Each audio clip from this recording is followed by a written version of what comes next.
Assalamualaikum warahmatullahi wabarakatuh. Alhamdulillahi nahmaduhu wa nasta'inuhu wa nastaghfiruh wa na'udzu billahi min syururi anfusina wa min sayyiati a'malina. May yahdihillahu fala mudilla lahu wa man yudlil fala hadiya lahu. Wa asyhadu an la ilaha illallah wahdahu la syarika lah. Wa asyhadu anna sayyidana Muhammadan abduhu wa rasuluh. Allahumma salli wa sallim ala habibina sayyidina Muhammad wa ala alihi wa ashabihi wa tabi'ina lahum bi ihsanin ila yaumiddin. Allahumma ya rabbana a'inna ala talabil ilmi wa a'inna ya rabbana ala al-amali bil ilmi waj'alna ya rabbana min ulama'ikal amilin wa min du'atikal mukhlisin wakhsurna ya rabbana yawmal qiyamati ma'a zumrati habibika sayyidil mursalin. Allahumma ya rabbana urzuqna taubata qabla al-maut wa syahadata 'inda al-maut wal jannata ba'da al-maut. Amma ba'd. Yang sangat kami cintai, kami muliakan para santri dimanapun berada, semoga Allah senantiasa memberikan kemudahan kalian semua dalam menuntut ilmu.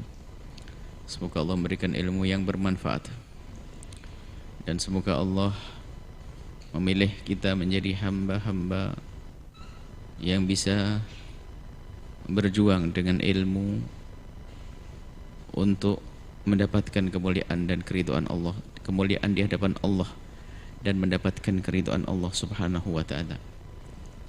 Kita masih di pelajaran ilmu, menuntut ilmu atau cara menuntut ilmu dengan kitab Ta'limu Ta'limnya Imam Az-Zarnuji. Kita langsung qala Imam Az-Zarnuji rahimahullahu ta'ala, nafa'ana Allahu bihi wa bi ulumihi wa bi ulumi masyayikhihi wa talamidatihi fid daraini. Amin. Ila angkal, sampailah kita kepada satu bab, satu lanjutan permasalahan masalah ilmu.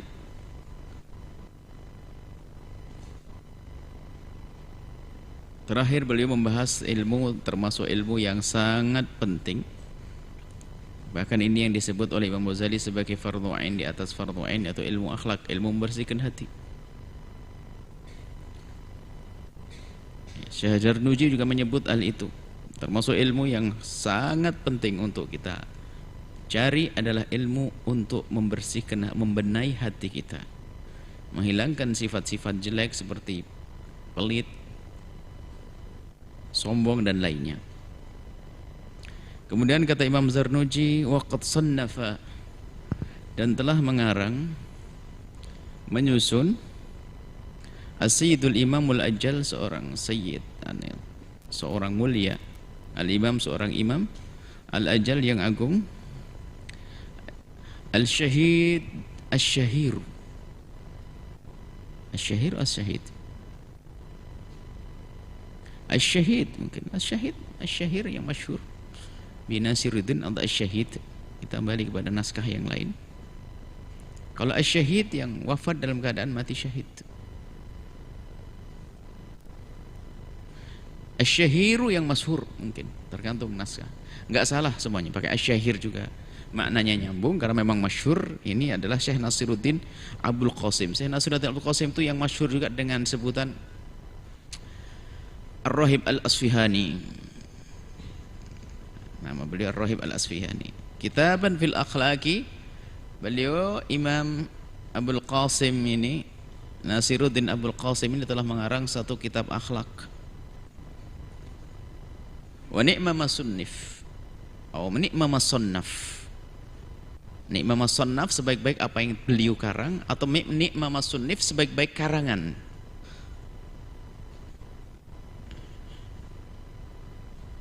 Sebaik-baik yang dikarang oleh beliau, atau yang beliau karang, atau sebaik-baik karangan yang ada. Masannaf ya masannafa huwa. Sebaik-baik yang dikarang oleh Imam Abdul Qasim adalah kitab ini. Jadi artinya beliau punya karangan yang banyak, dan paling istimewanya karangan adalah karangan ini. Atau Ni'ma masunnif, atau sebaik-baik karangan yang dihadirkan di muka bumi oleh Allah adalah karangannya Imam Abu Qasim ini Ar-Rahib Al-Asfihani. Ini kitab, ada kitab yang masyhur, kitab ini luar biasa, dan hendaknya kita memilikinya. Kitabnya judul khususnya adalah Ad-Dhari'atu ila Makarimis Syari'ati, Ad-Dhari'ah ila Makarimis Syari'ah. Di situ dibahas tentang detail-detail penyakit hati dan bagaimana solusi menghilangkan penyakit tersebut. Fayajibu ala kulli muslimin, maka wajib bagi seorang muslim hifdzuha, untuk menghafalnya. Bisa saja menjaga, maksudnya memiliki kitab tersebut, dijaga, dibaca terus. Dihafal juga bagus, dihafal maksudnya dipelajari, dimengerti kitab tersebut. Karena Imam Zarnuji tidak bisa menghadirkan di dalam ini kan hanya cara saja, di situ dibahas masalah akhlak. Pergilah ke kitab tersebut. Amma hifdzu ma yaqa'u fi ba'dil ahayin, ini pembahasannya yang lalu adalah kita mempelajari dan menghafal sesuatu yang sifatnya mendesak kebutuhan kita, yaitu urusan dengan fardu ain. Maka harus kita pelajari seketika itu juga, di saat sudah datang waktu untuk kita melakukannya.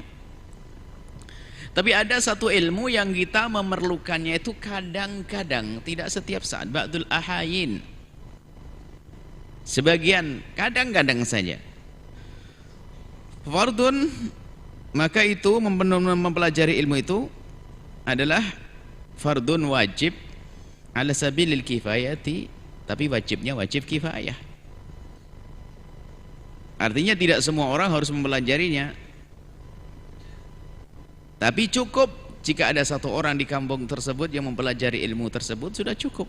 Karena yang lain kalau tidak mengerti bakal bertanya kepadanya. Artinya karena kebutuhan kita juga tidak setiap saat, maka tidak harus kita mengetahuinya. Idza qama bihil ba'du, kalau sudah ada yang melaksanakannya, menuntutnya, yang lain nggak wajib lagi. Fi baldatin saqata 'anil bakin, yang penting di sebuah baldah, di sebuah perkampungan itu sudah ada yang mengetahuinya, maka akan jatuh gugur kewajiban bagi yang lainnya. Fa illam yakun fil baldati man yaqumu bihi, kalau seandainya di kampung tersebut enggak ada orang yang mempelajari ilmu tersebut, maka ketahuilah ishtaraku, mereka semuanya adalah kongsi sama-sama, bareng-bareng, jami'an semuanya, fil ithmi fil ma'thami, di dalam urusan dosa, di dalam dosa, dapat dosa semuanya. Wa yajibu 'alal imami, maka wajib bagi seorang imam ayamurahum bidzalika, untuk memerintahkan, harus ada yang belajar ilmu tersebut.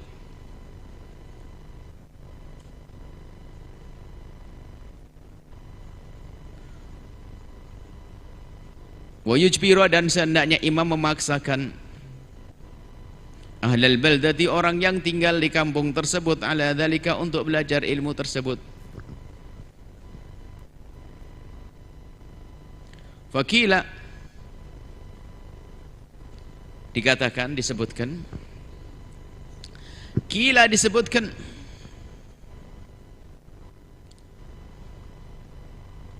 bi anna ilma ma yaqa'u 'ala nafsihi fi jami'il ahwali.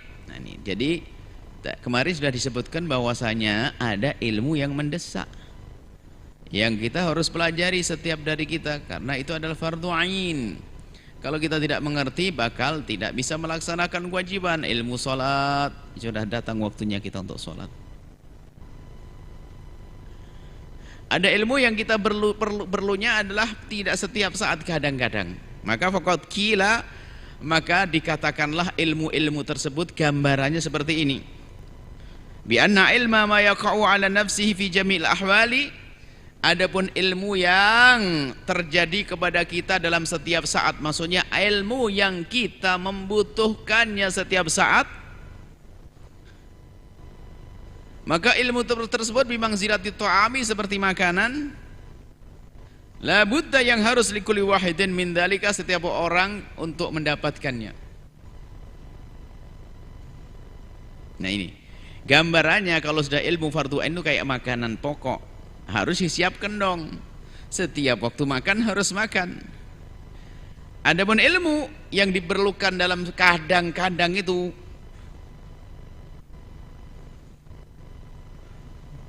wa anna ilma ma yaqau, adapun ilmu yang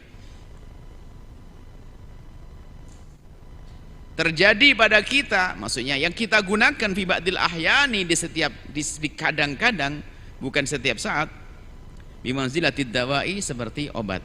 Jadi gambarannya kayak itu. Ini hanya gambarkan saja. Kalau ilmu fardhu ain itu kayak makanan pokok, tapi kalau ilmu yang kadang-kadang itu kayak obat. Coba. Orang makan obat kan kadang-kadang, bukan obat makan pagi, obat satu genggam, nggak ada. Orang sakit itu. Jadi begitu juga, artinya harus ada yang mengetahui tentang fardu kifayah. Adapun fardu ain kita harus tahu semuanya karena kita membutuhkan setiap saat. Yahtaju ilaihi fi ba'dil awqati, kita membutuhkan, yahtaju, orang memerlukan ilahi kepada ilmu tersebut, ilmu yang kadang-kadang tersebut, fi ba'dil awqati, di sebagian waktu, bukan setiap saat. Wa ilmun nujumi wa anna ilman nujumi, ada lagi ilmu yang enggak tergolong dua tersebut. Ada ilmu yang seperti makanan pokok, kita butuh setiap saat, fardu ain kita harus belajar semuanya dari kita. Ada ilmu fardu kifayah, cukup yang mewakili satu saja, yang lain enggak usah. Ada ilmu yang enggak dibutuhkan. Ilmu nujum, ilmu ngeramal. Ngeramal nasib, bimangzilatil marad. Waduh, penyakit itu. Fata'allamuhu haramun, ta'allumuhu haramun. Mempelajari ilmu tersebut adalah haram. Ilmu mempelajari nasib seorang, kamu nanti begini, wah ini, wah kayaknya kamu sengsara ini. Dari mukamu kerutnya kerut sebelah ini, wah ini, waduh, lihat tanganmu gimana? Wah ini, wah jempolnya model begitu. Nah, ilmu ramal-ramalan itu penyakit. Li'annahu yadhur, karena itu membahayakan. Wa li'anfa', enggak ada manfaatnya. Wal harab, dan termasuk ingin lari min qada'illahi, dari ketentuan Allah. Wa qadarihi, dan qadar Allah. Qada' qadar. Ini bahas masalah qada' qadar.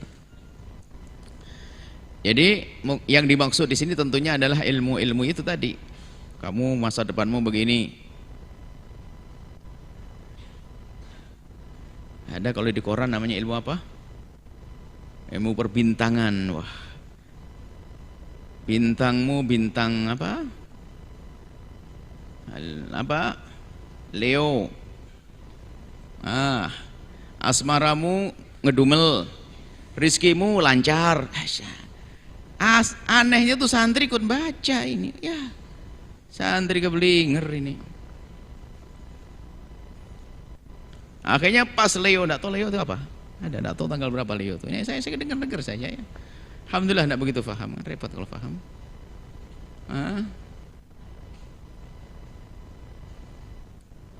Baik. Lah itu ilmu-ilmu begitu enggak perlu. Boleh percaya ada, langsung buka koran pertama yang dibaca adalah bintangnya dia ini. Kan ada bulan 1, 2, 3, 4, 5 sampai 12 kan. Wah ini langsung bulannya dia kelahirannya dia. Wah ini bintangku ini, wah ini rezekiku lancar. Senang, senyum dia sudah. Taunya maling masuk rumahnya hilang. Lancar apanya itu? Tidak perlu urusan dengan itu.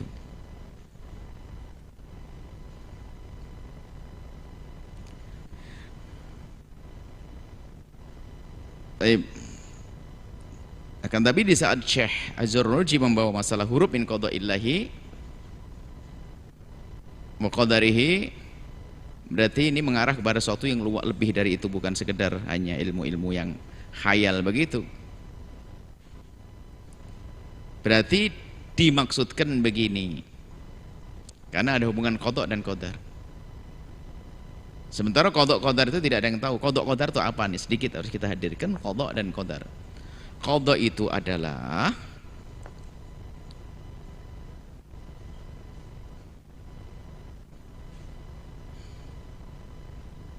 pengetahuan Allah terhadap apa yang akan terjadi kepada apa dan siapa.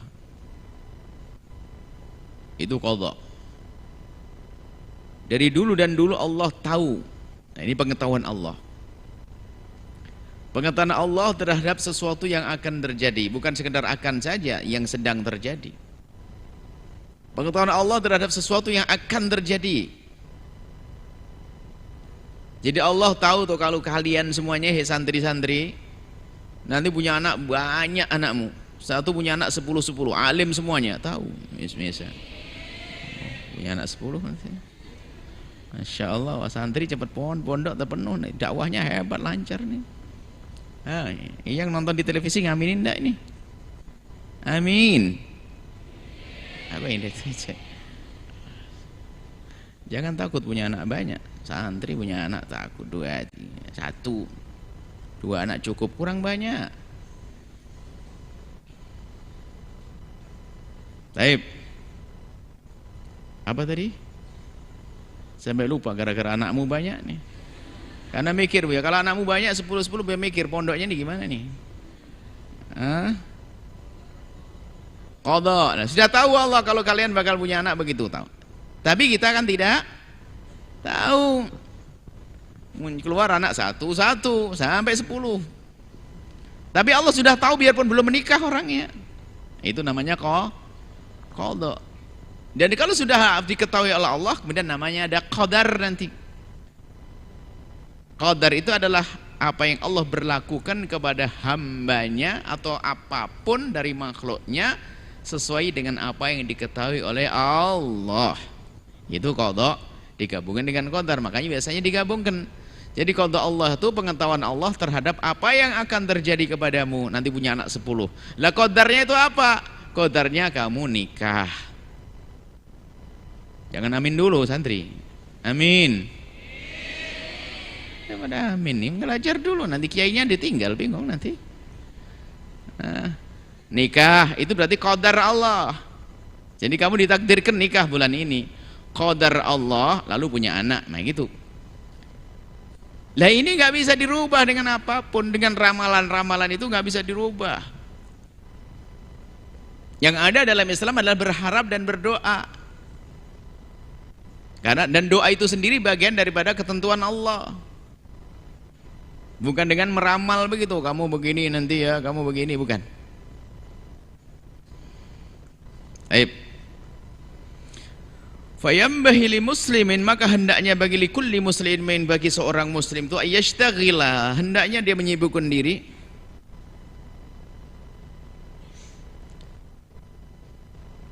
fi jami'i awqatihi, dalam setiap waktunya adalah bidzikrillah, dengan menyebut nama Allah, zikir, wa du'ai, dan memohon kepada Allah, wa tadarru'i, mengadu dengan serius kepada Allah. Tadarru' itu ngadu yang serius, bukan sekedar doa-doa biasa. Wa qiraatil Qur'ani, dan membaca Al-Qur'an. As-sadaqati, dan bersedekah, berderma dari rezeki. Ad-dafi'ati lil bala'i, untuk menolak bala bencana. Nah, ini bukan diramal, ngeramal maksudnya biarin, tidak dibenarkan. Doa saja sudah, nggak usah ngeramal. Wah ini kamu bencana nanti, ya bencana benar sudah. Khusnudzan kepada Allah, bahwasanya Allah tidak akan menimpakan, selesai. Lalu berdoa. Sedekah, karena sedekah tadfa'ul bala, sedekah menolak bala. Sedekah menolak penyakit. Dawu mardhakum bil bisadaqati, obatilah yang sakit dengan sedekah. Wa yas'alullaha, dan mohon kepada Allah. Yas'alullaha, memohon kepada Allah. Al-'affa, pengampunan. Wal 'afiyah, kesehatan. Fid dunya, di dunia. Wal akhirati, dan di akhirat. Liyasunahu, dengan harapan liyasunahu, dengan harapan Allah akan menjaganya. Anil bala'i, dari bala bencana. wal afati, dan petaka-petaka yang lainnya, paceklik, gempa, banjir. Fa inna man ruziqa ad-du'a, sebab siapapun yang dimudahkan untuk doa,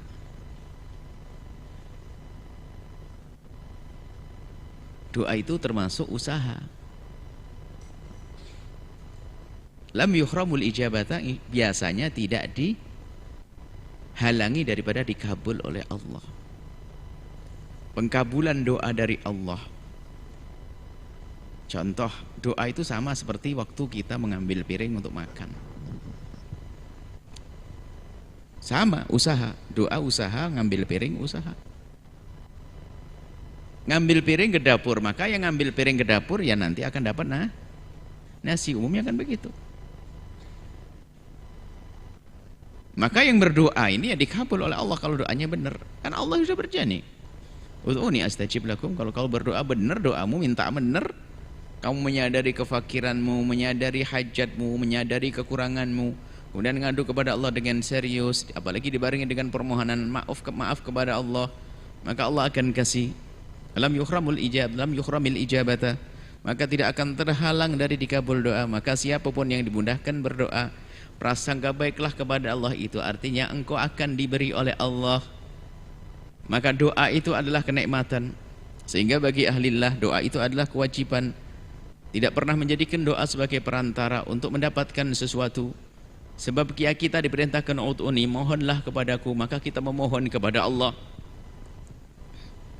Sudah, bukan perantara, bukan sebab kita mendapatkan itu, akan tapi ini bagian daripada penghambaan kita kepada Allah.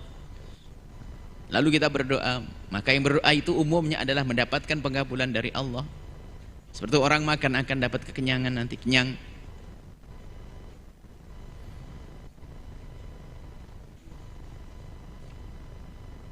Kemudian fa innal balaa, ini tugas kita seperti itu, mohon kepada Allah. Adapun masalah bencana terjadi tidak terjadi itu sudah ditentukan oleh Allah. Kalau memang harus terjadi di fi'il milah dalam qada Allah tadi, Allah tahu bahwasanya akan terjadi bencana di suatu tempat, dia akan terjadi biarpun kayak apa terjadi.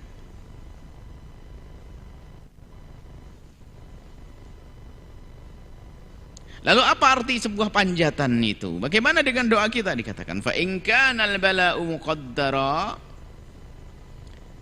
kalau sudah bencana itu memang sudah ditentukan oleh Allah, dalam pengetahuan Allah harus terjadi kepada seorang hamba, yusibuhu, maka akan menimpa dia la mahalata, mau tidak mau pasti menimpa.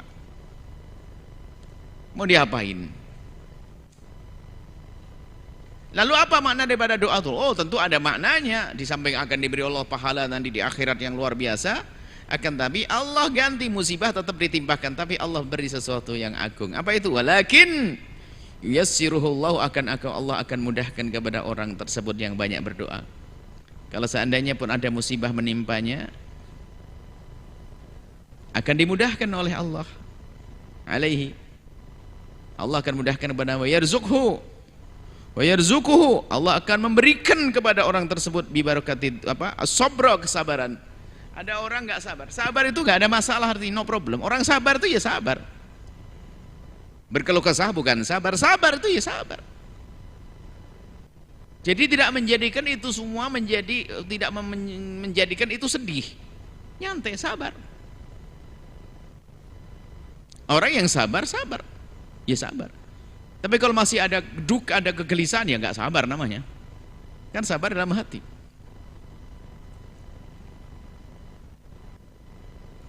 Ada orang diuji dengan apa di kiri kanannya. Tapi ada orang diuji, masya Allah, tenang saja, sabar dia tabah. Kenapa Allah ganti kesenangannya dengan yang lainnya? Dia kehilangan. Ada orang subhanallah kehilangan uang, waduh stres, masuk rumah sakit. Sudah duitnya hilang, masuk rumah sakit, bayar lagi, hilang, double kan. Tapi ada sebagian orang duitnya hilang, subhanallah, Allah bakal ganti. Nah, ini kok tenang banget, padahal lebih banyak ini hilang duitnya, dan lebih melarat lagi dari yang sebelahnya. Sebelahnya kaya, duitnya hilang, stres, masuk rumah sakit. Nah, apa bedanya? Allah kasih duitnya tetap hilang, tapi sabar dia, nggak perlu masuk rumah sakit. Kemudian dia khusnudon kepada Allah, nanti diganti juga oleh Allah. Lah itulah maksudnya. Kalau memang sebuah musibah harus menimpa, cuman karena banyak panjatan doa, maka musibah itu akan dimudahkan dan akan diberi oleh Allah ketabahan, kesabaran, sehingga musibah seperti tidak ada artinya bagi dia. Justru akan mengangkat derajatnya. Allahumma illa, kecuali, ini istilah Allahumma illa, Allahumma ya Allah. Allahumma illa, ini istilah dalam bahasa Arab. Allahumma illa, kecuali. Ini pembahasan masalah ilmu nujum tadi. Allahumma illa, kecuali ilmu menduga-duga tadi. Idza ta'allama minan nujumi, belajar ilmu nujum, qadra ma ya'rifu bihil qiblata, untuk mengira-ngira kiblat, kan pakai bintang. Nujum itu ilmu perbintangan. Tadi kan betul kita contohnya bintang ya. Bintang-bintang tadi itu. Nah, itu ilmunya. Ilmu ramalan bintang itu kan. Nah, itu pakai bintang itu untuk mengetahui kiblat, oke. Jadi bukan mau hitung nasib orang, wah ini bintang begini bencana, bintang ini, no. Bukan itu, tapi untuk mengetahui kiblat. Jadi ada di tradisi Arab itu, tradisi orang-orang yang sudah biasa, orang dulu dan sekarang pun juga masih ada. Jadi kalau di sebuah tempat dia sudah biasa dengan kakek moyangnya itu, kalau pengen cari kiblat selagi kita masih di wilayah ini, cukup ngadep ke sana, bintang ini ada sana, nanti kiblat di belakang kita atau gitu. Ada istilah-istilah begitu. Jadi suruh ngadep ke sebuah tempat, nanti akan ada, berarti sebuah tempat itu loh, kalau lihat bintang itu, kalau kau bisa ngeliat itu, nah kiblat di bagian manamu, itu ada sudah. Kalau Imam Nawawi Al-Bantani kan ngajari kita kalau lihat kiblat, sudahlah pokoknya kau lurus untuk Indonesia, lurus ke arah barat, mengkol dikit, itu. Oh, berarti sudah kiblat sudah, gitu aja. Mengkol dikit, lurus cari utara selatan,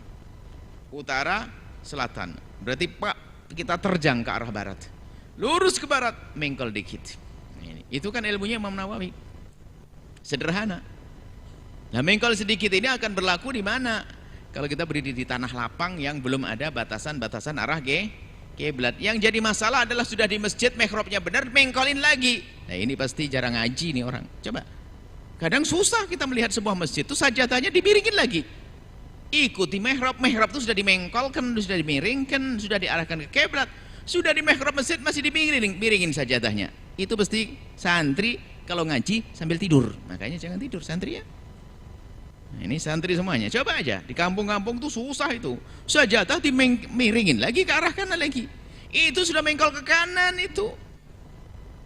Dari arah kiblat yang diajarkan Imam Nawawi lurus mengkol kanan. Tapi subhanallah, paling repot sama orang yang ngajinya ngantuan. Makanya santri dimanapun kalian berada, kalau ngaji melek, paham ya, biar nggak salah. Baik, apa lagi? Wa aqata sholati, untuk mengetahui waktu sholat. Fa yajuzu dzalika, bolehlah untuk sekedar itu. Itu kan ilmu ngira-ngira juga. Bukan pasti betul ilmu. Nah, waktu sholat itu tentunya di saat apa?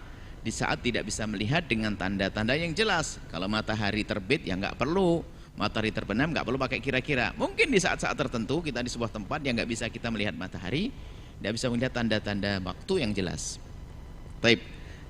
Amma ta'allumu ilmi tibbi, amma ta'allumu ilmi tibbi, ilmu tib, adapun belajar ilmu kedokteran, fayajuzu, itu boleh. Li'annahu sababun, ini maksudnya jangan disamakan belajar ilmu kedokteran sama ilmu nujum. Ilmu nujum itu mungkin kalau di tradisi dulu tuh begini. Pergi ke dukun, tanya, "Mbah, saya mau pergi ke sana, gimana Mbah?" Gimana? Air. Jangan. Pantas saya di dukun gitu, kayak dukun ya. Ya dia begitu. Tapi kalau dokter bukan, dokter adalah sebab untuk mencari sehat. Li'annahu sababun asbabi, adapun ilmu kedokteran itu sabab untuk kita menjauh dari penyakit, untuk menghilangkan penyakit. Fa yajuzu ta'allumuhu, maka boleh belajar ilmu kedokteran. Kasairil asbabi, seperti sebab-sebab yang lainnya. Sebab untuk sehat, sebab untuk ilmu pinter, ini sebab ini menuntut ilmu. Wa tadawan Nabi sallallahu alaihi wasallam, bahkan baginda Nabi pun juga berobat. Nabi pernah berobat. Tentunya kepada ahlinya. Ilmu kalau penyakit ya kepada ilmu kedokteran. Nah, ilmu kedokteran itu ya masuk tibbun nabawi itu. Tibbun nabawi itu maksudnya pengobatan seperti yang diisyaratkan Nabi dari riwayat-riwayat Nabi. Ilmu kedokteran itu bukan berarti bukan tibbun nabawi, itu Nabi yang nyuruh juga melalui Al-Qur'an. Allah berfirman, Allah memerintah fas'alu ala dzikri. Maka tanyakan ahlinya, jangan sampai nanti ada pemilahan ilmu-ilmu tibbun nabawi ini ilmu tidak islami. Enggak. Kadang-kadang ada kesombongan ini yang sudah pakai ilmu tibbun nabawi ini dengan kedokteran antipati. Lah, ilmu kedokteran itu yang nyuruh kita Allah.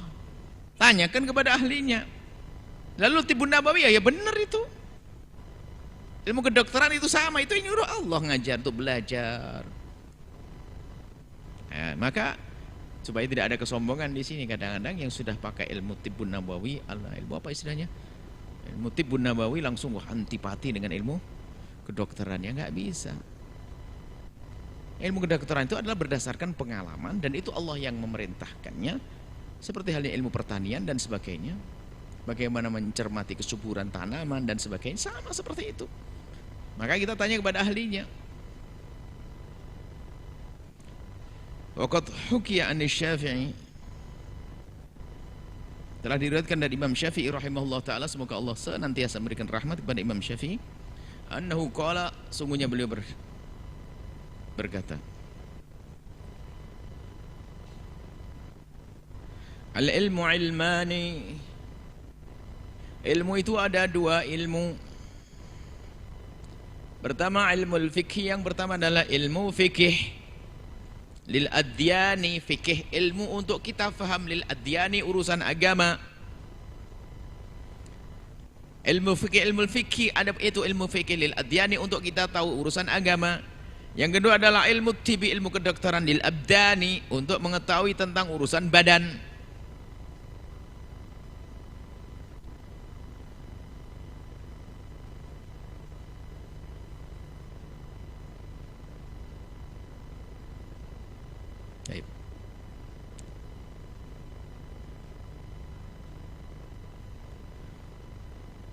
Wa ma wara'a dzalika bulghatu majlisin.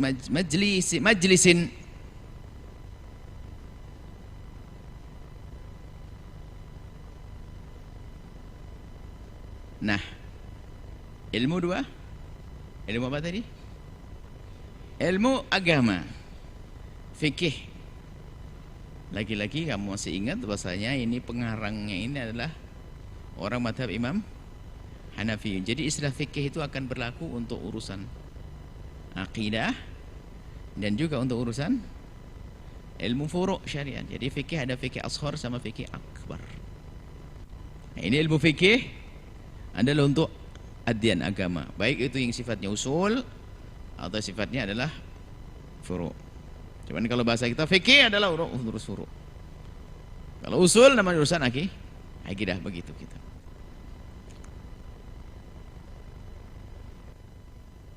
Selebihnya adalah penghantar kepada itu semuanya.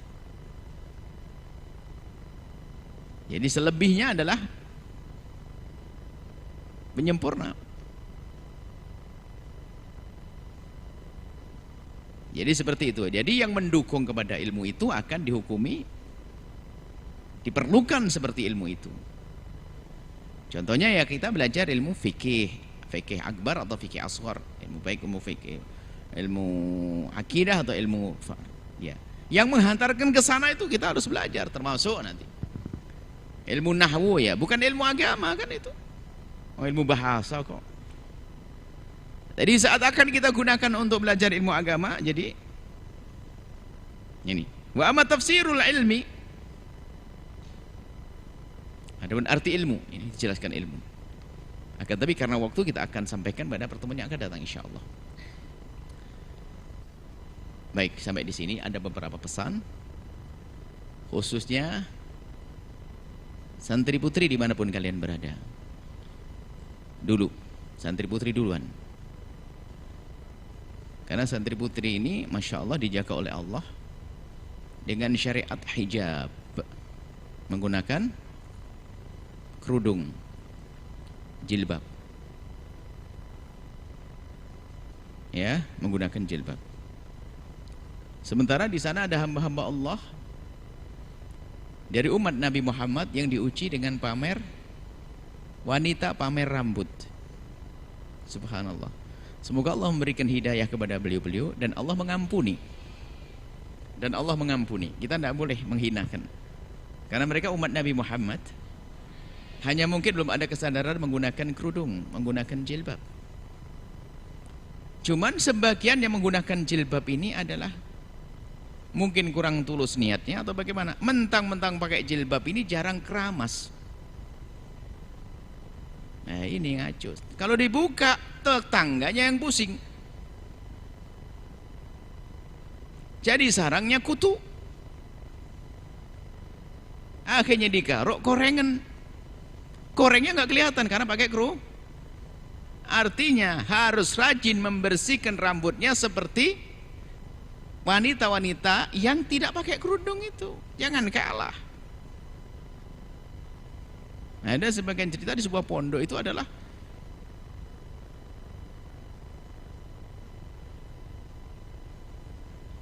berjalan santri, jalan di rumahnya seseorang. Ini santri gengsian ditanya, Neng, sekolah di mana Neng? Oh, kuliah Bu. Oh kuliah. Kuliah katanya. Jawabnya kuliah, padahal dia nyantri. Padahal seharusnya bangga kalau jadi santri kan. Rupanya dia yang nanya itu sudah pengalaman di pondok. Tatanya apa? Gini-gini. Ah, santri itu garuk-garuk kutuan kan? Masa santri digituan? Jadi kalau gini berarti santri itu banyak kutunya. Malu dong ya. Ini santri putri dimanapun kalian berada, ada memang ditemukan sebagian dari mereka itu malas mentang-mentang pakai kerudung, sehingga apa? Akhirnya tidak pernah Masya Allah, kutunya Masya Allah, pabrik kutu.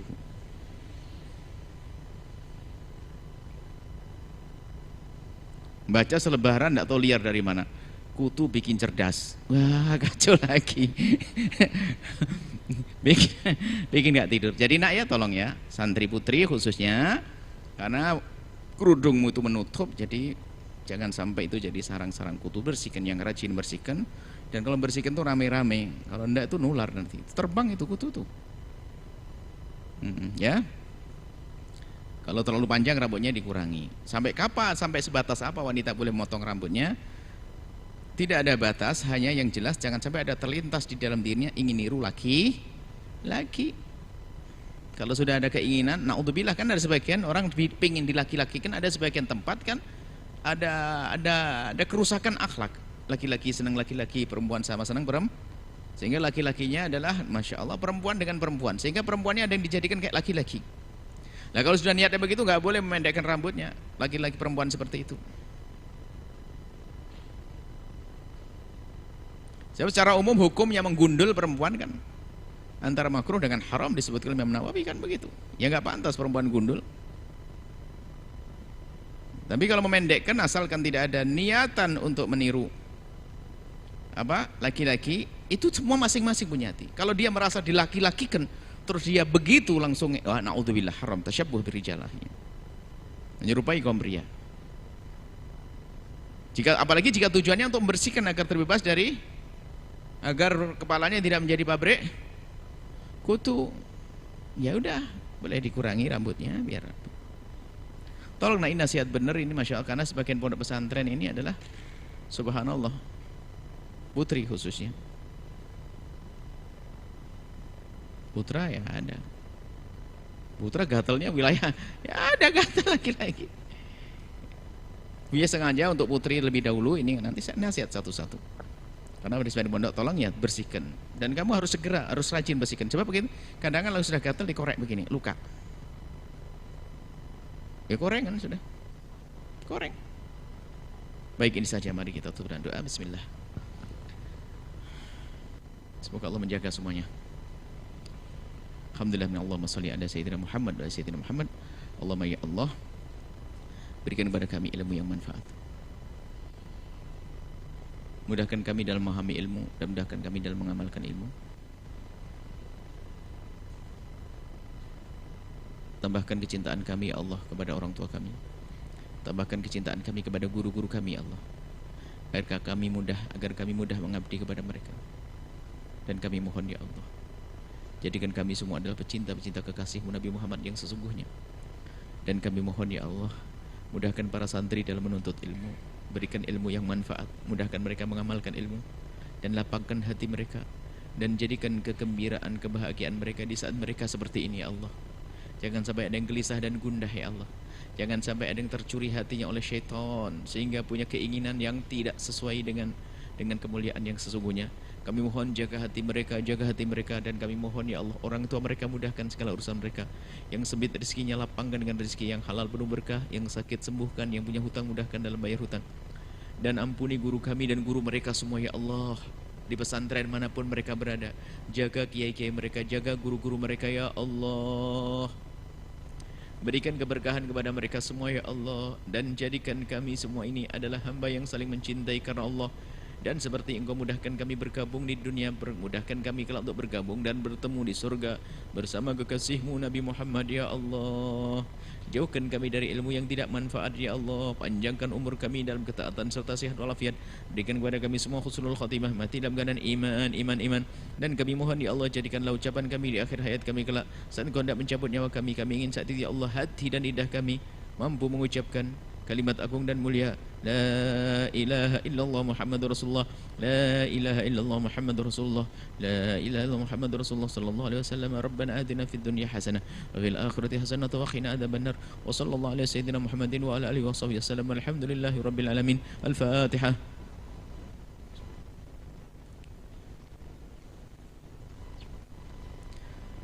Assalamualaikum warahmatullahi wabarakatuh.